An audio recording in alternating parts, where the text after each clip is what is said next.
Good morning মিষ্টি বন্ধুরা, সবাই কেমন আছো? জানি তোমরা কেউ ভালো নেই, সুস্থ নেই, মন মেজাজ সবারই খারাপ, সবারই চোখ দিয়ে জল ঝরছে। তো বলবো চোখে জল ঝরিও না, চোখে আগুন বের করো।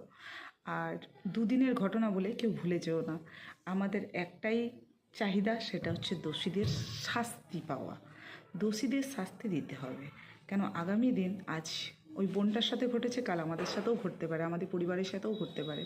আমাদের ছেলেমেয়েরা যেন রাস্তায় ভালোভাবে ঠিকভাবে চলাফেরা করতে পারে, তার জন্য আমাদেরকেই এটা এবার থেকে দেখে নিতে হবে।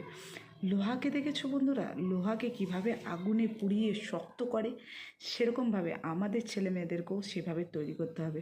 পাপা কি পারি নয়, ঝাঁসি কি রানী করে তুলতে হবে, যেন রাস্তায় বেরোলে দুবার ওরা পেছু ফিরে না তাকায়, এবং রাস্তায় বেরোলে যেন মাথা উঁচু করে বেরিয়ে চলাফেরা করতে পারে, সুন্দরভাবে বাড়ি ফিরতে পারে।